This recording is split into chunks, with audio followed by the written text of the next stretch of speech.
Amanda Lohrey, welcome to Booktopia. Thank you.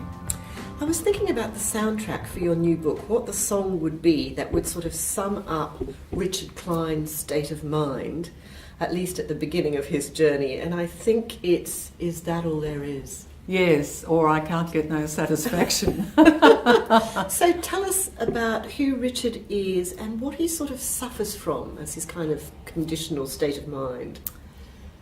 Well, nothing's ever quite right, nothing's ever quite good enough. You could say he suffers from a psychological syndrome known as perfectionism. And that's been put to me, and I think that's a valid reading. I think that the psychological reading of the novel is a valid one as well as the spiritual reading. I wanted the novel to work on both levels. You can either see him as a man who's a born malcontent and whose midlife crisis precipitates a kind of massive overcompensation where he looks for some spiritual resolution, or you can see him as having a genuine spiritual experience. So I would be happy with either reading. You can't tell readers how to read your novel. But I think he's a clever child. He's a discerning child. He wonders why, as he says, adults are so easily pleased. He has a conventional religious upbringing, which, unlike most children, he takes seriously, and he sees the flaws in it, and he starts to ask those questions. This really doesn't work. It's fake. So he has an eye for fakery, and he has that classic reaction, which is to become an arch rationalist and scientific kind. A little arrogance. They have all the answers, they have all the solutions. You know, they think Richard Dawkins is the high priest of meaning. And he goes to work for a man who bears a passing resemblance to Steve Jobs. Yes, he does, on the cutting edge of technology, and it's all wonderful. But then he gets to that point in his life where he, in a sense, has it all. No one ever has it all, but he's affluent, he's successful in his career, although he's under stress from globalisation and the recession. And he does that thing that flies under the radar, which is executive stress management, which is actually a meditation course, which is very commonly done in corporations to try and keep your executives sane. Or they call it something else because otherwise it sounds too Californian and flaky. And he's ambushed by a kind of cosmic experience he can't explain, and the rest of the novel is about him struggling with that intellectually and emotionally. He fights it because he's a skeptic, which is healthy. So it's not a sort of gushing Shirley MacLaine book about Not at all. About, you know, my deep and blissful experiences. Because if you want to carry the reader with you, it has to be a struggle. Otherwise you're preaching. Absolutely. And indeed in real life it is a struggle. But Amanda, why do you think... I've always thought of you as a supremely rational person. In terms of your fiction, you come across as a very cool, detached, analytical sort of storyteller, both in your choice of stories and in the style in which you tell the stories. Why do you think, though, that in Australian fiction we are so afraid of telling stories about the spiritual life of our characters or the metaphysics of life? We don't go there. No, because we're afraid of looking... Well, a number of reasons. We're afraid of looking foolish. It's very uncool. We're a very secular culture. We have what Barbara Ehrenreich calls a consensual reality, which narrows everything down to the minimum we can agree on. Everything else is filtered out as being a bit odd, a bit risky. There's this sort of, for most people, I think, deeply unattractive formation of fundamentalism and fundamentalist Christianity, which has been resurgent. And then there's the also very suspect New Age, flaky New Age, the other end of the spectrum. No one wants to be caught there. And so people who have these experiences keep quiet about them because they feel their credibility will be damaged. And in the late 90s, I was doing a series of profiles, non-fiction profiles, and I interviewed a leading surgeon who I can't identify, and he told me he'd been a Buddhist since he was 18, and meditation was at the core of his who he was.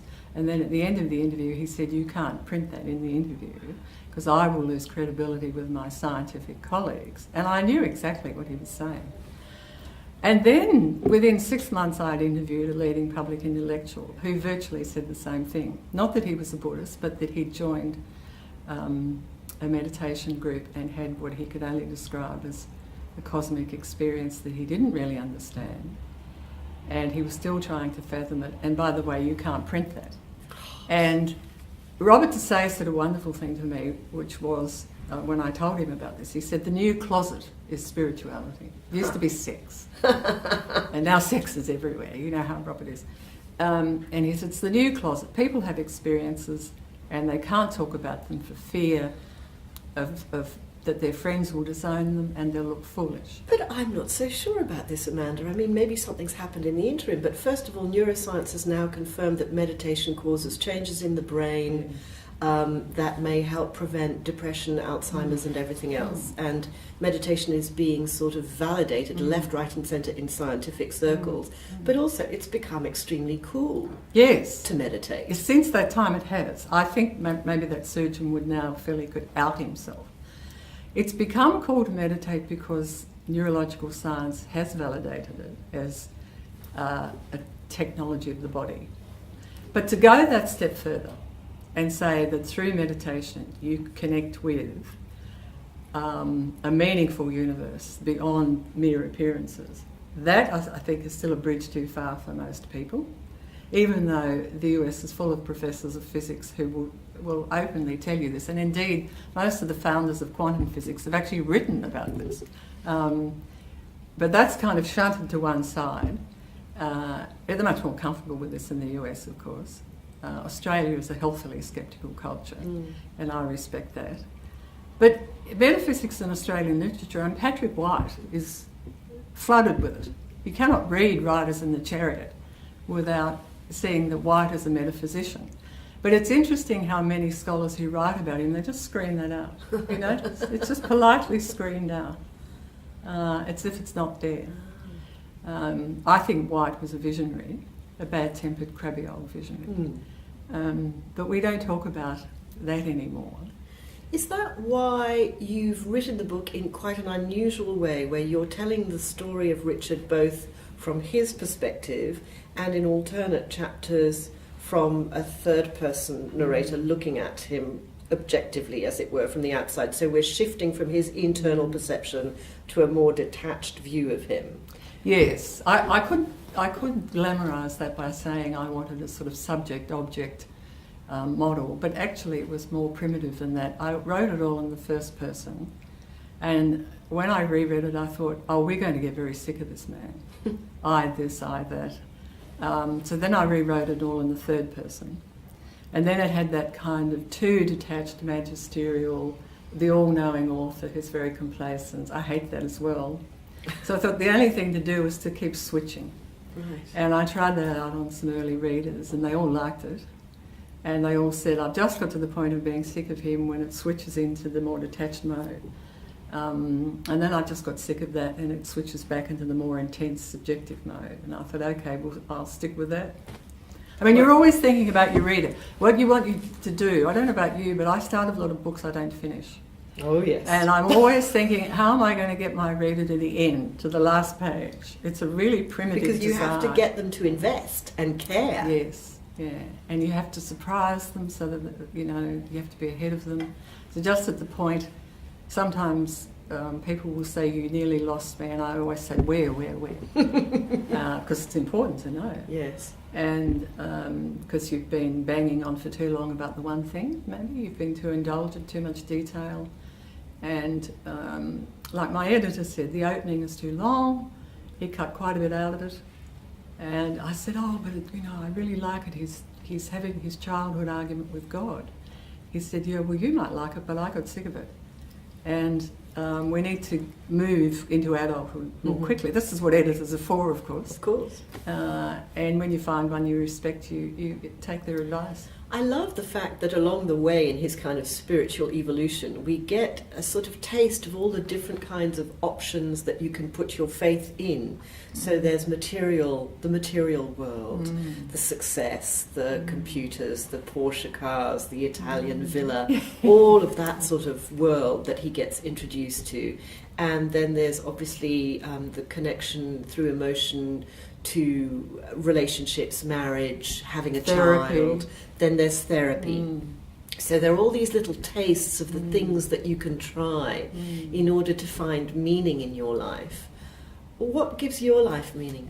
It's an interesting question to ask a writer, because they're a special species in a way, because they are always writing their way through to meaning.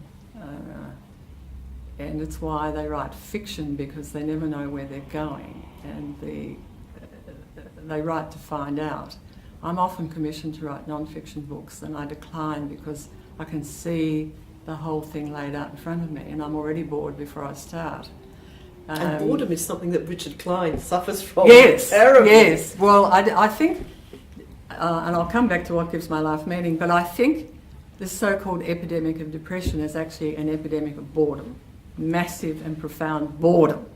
And it's not discussed enough. There are very few people who are actually clinically depressed. There's a lot of depressed people who are profoundly bored and don't know that they are and don't know why they are. But so his boredom is in fact a sense of lack. You know, there's more to life than this. I love that phrase of Ken Wilber, the American philosopher, that says that the completely materialist, scientific, reductionist world is flatland. He calls it flatland with a capital F, and I think that captures it. But the problem is, you know, that often the alternative is perceived as astrology and pixies and Wicca, and people wince and naturally repelled by this. But what gives my life meaning, I think, is that I was raised in a religious context. Once a child is induced to ask the big questions, they never let go of them. You can't let go of them. They're so much a part of you. And I did become a kind of militant atheist. As Clive Hamilton once said beautifully, we used to look for Christians to persecute. We always had an eye on the horizon for a Christian to persecute. I'm not a Christian now, by the way. But I did learn to meditate, and that wonderful thing happened that Henry James talks about. He talks about how there's, in the varieties of religious experience, how there's a hotspot in the individual, which is the habitual source of their energy. And he says he's saying this in a documentary sense. He's not a believer, but he studies. This is 1902. This book is published, so this has been always been going on. He says he's noticed when people talk about learning to contemplate or meditate, that profound changes occur in the hotspot, and there's energetic changes, and people become more expansive, more grateful, more generous, more tolerant. Their perception of the world is renewed. Ordinary things become more beautiful. Boredom ceases. So Richard in this book has a manic phase where even everything seems wondrous. The fact that the traffic lights work seems amazing to him. And this is a highly educated, man who's around 40. I've had those sorts of experiences where suddenly the world is full of wonder. In a mundane way. You're blissed out in an ordinary context. Yes, for moments. I mean, you're not permanently blissed out. No. We wish. But as Aldous Huxley said in The Doors of Perception, an oldie but a goodie, still a wonderful classic, if you were functioning like this all the time, you just couldn't function in the world. You couldn't work, you couldn't do your job, couldn't look after your children, whatever. And he talks about the evolved human brain as a kind of filter that filters out the marvellous for most of the time, so that you can get on with things. But that once you start these practices, the filter, in a sense, becomes more porous, and the stuff starts to flood in. Now, it's all very abstract and airy-fairy, and the only thing you can say to people is, try it. So I'm not a proselytiser, because it's going to be different for everybody. And I've lost count of the people who said, oh, I tried meditating, but all I thought about was the washing and what I'm going to cook for dinner. And then you say the obvious, which is, well, neurological studies show that even when you're thinking about what you're going to cook for dinner, your vital signs are changing, your blood pressure's lowering, your heart rate's slowing. Trust the science. Trust the science. And they go away and online and look it up. But it's still one of the hardest things in the world to sit quietly every day and do it. It's amazing how hard it is. I still find it hard after 20 years. It certainly is, but I think that you've captured the questions that really sort of face us as 21st century humans in terms of where our spiritual life lies and how much meaning we get from it in this novel in a wonderful way. Thank you so much, Amanda Lohrey. Thanks, Karen.